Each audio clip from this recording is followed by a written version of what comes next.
Do you think gender representation is equal within science? No, I don't. No. No, it clearly isn't. No. No. No. Over the course of the last century, we've seen profound gains in equality across all areas of society. However, we still have a long way to go, especially in academia. The social sciences, like psychology, have made great strides, but disciplines like maths and engineering are lagging behind and still suffer from strong gender imbalance. In the natural sciences, women account for about half of undergraduates, but make up a mere 22% of university staff and less than 10% of tenured professors. And it's particularly challenging, I think, in biology, because if we look at the undergraduate population, it's at least 50-50. The same is true for the postgraduate population. It's around the same for the postdoctoral population. And then you get into the academic staff and it suddenly decreases, and it continues to decrease. We call this effect the leaky pipeline, with women more likely to progress into teaching rather than research roles, or to leave academia altogether, contributing to a difference in research output and a pay gap. The question that is plaguing campaigners and the academics themselves is, why is this still happening in 2014? In the first half of the 20th century, it was painfully apparent that the world of science was thought to be no place for a woman by those at the head of the academic community. An impossibly high number of boundaries stood between any ambitious female scientist and professional success. When we compare this to the situation today, many conclude that misogyny and prejudice, whether conscious or unconscious, still limit the fair progression of scientists. What would you say is the biggest cause of the reduction of women in APS from undergrad to postdoc and beyond? Lack of security. After the postdoc, I was 30 years old. I really wanted to have children, and I felt the limiting factor was the short-term contracts. I think there's always the kind of biological clock element, and there's not a lot of security in scientific contracts. Stability as well. I think by the time you get to your early 30s, probably more so for women than for men, you want to be in a stable career. So the biggest leak seems to be moving into a lectureship position. Well, I think the actual pinch point where you get fewer females than you would expect from the pool is actually when you move from a fixed term contract, so like a postdoctoral researcher, to a permanent contract. That's where the data show there's a marked decline. A recent meta-analysis, collecting many studies on the topics of grant allocation, employment and research output, found that even when discrimination was controlled for, obstacles hindering female scientists remain. It was found that rather than active prejudice, a lack of change in the system governing career advancement was to blame.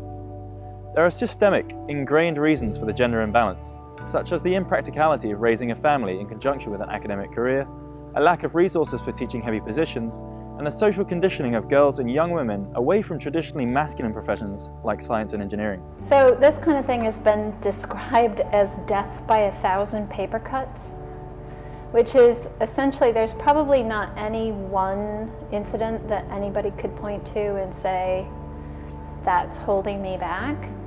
But it's a variety of things that we all do, men and women included.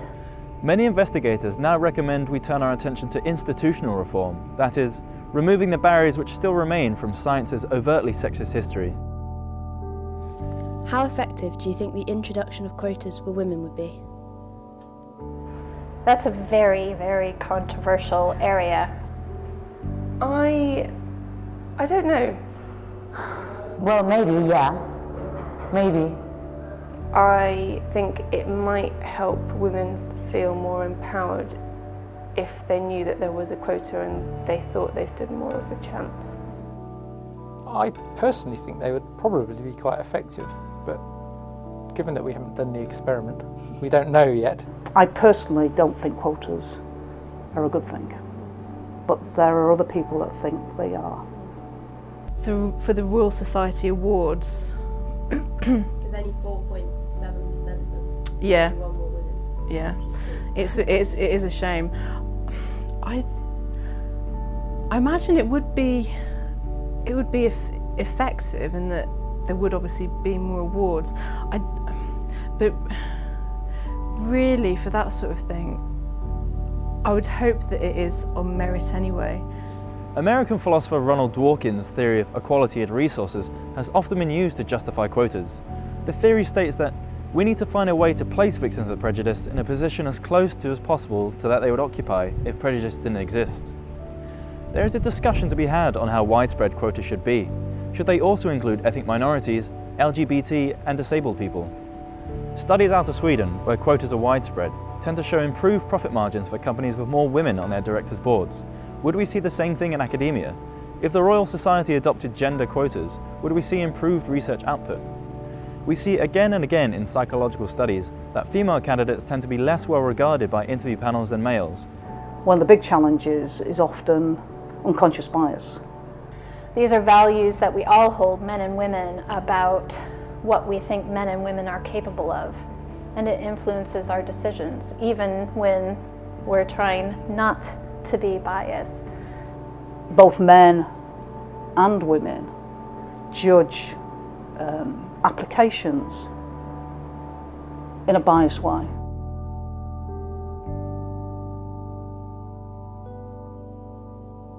On the flip side, some say that quotas are in conflict with the idea of a meritocratic society. Philosopher Louis Poyman said, "There are good reasons in terms of efficiency, motivation and rough justice for holding on to the principle of giving the scarce high positions only to those most competent." I generally think that people should be given opportunities on the basis of their capabilities.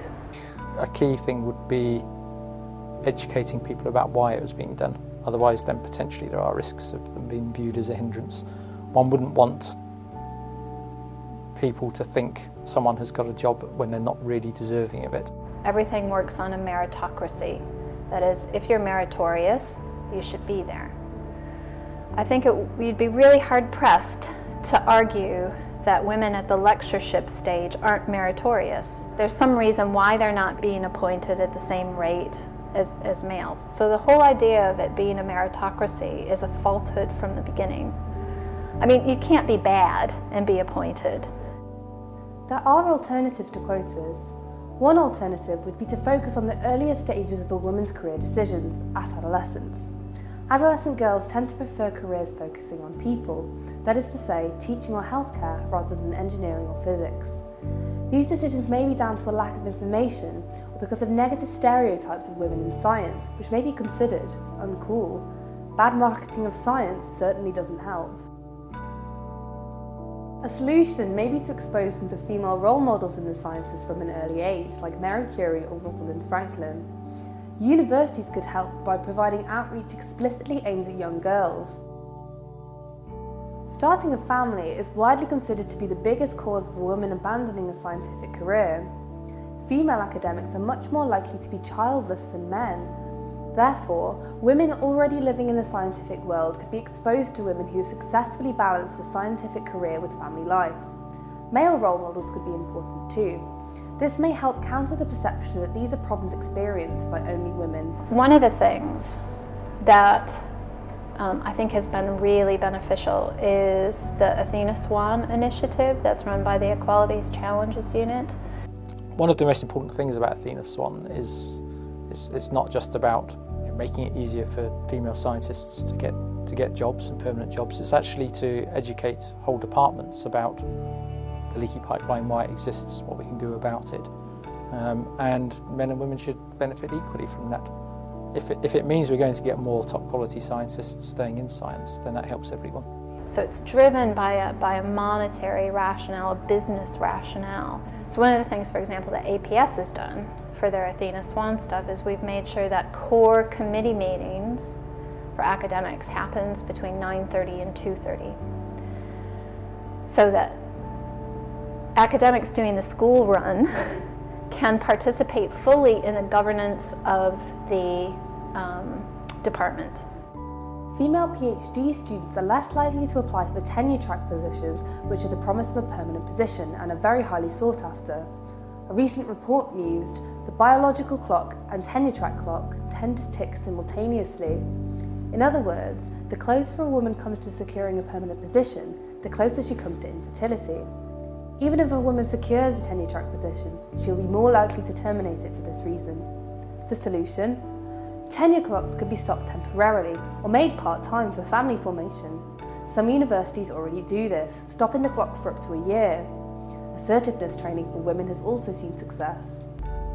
One of the really great programmes that this university offers for early career searchers is something called the Springboard for Women programme. This programme teaches women to be more assertive, to have more confidence in themselves. And I know that this is probably an issue not just for scientists but for women in careers in general. They're maybe not as, I don't want to say aggressive, but they maybe don't put themselves forward for things as much as males do.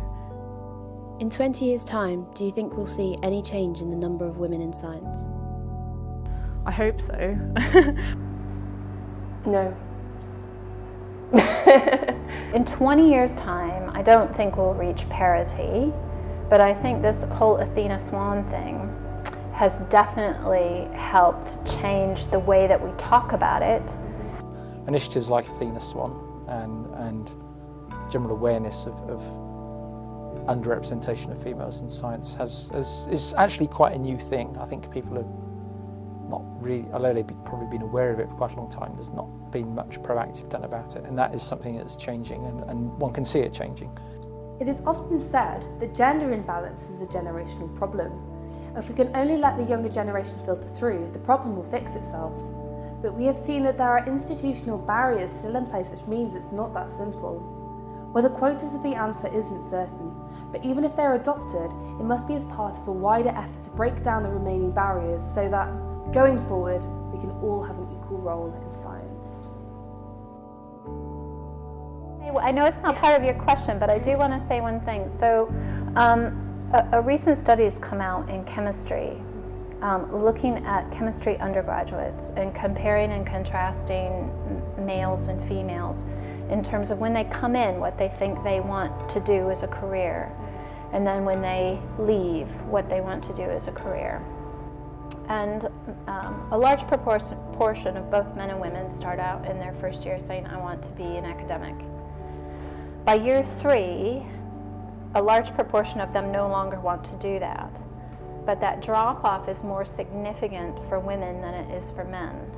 And the reason, surveyed by them, is that they hear the message that it's harder for women than for men. So why would they want to have that fight? So to all those women in the department who are thinking, well, why should I even bother? Why should I have this fight? Well, I think you should bother, because otherwise we're not going to get that group through, and we're not going to change the culture. We need more people at that younger stage moving through and changing the culture to make it easier for the next generation to change the culture. And you need to be that standard bearer. You need to take up that role.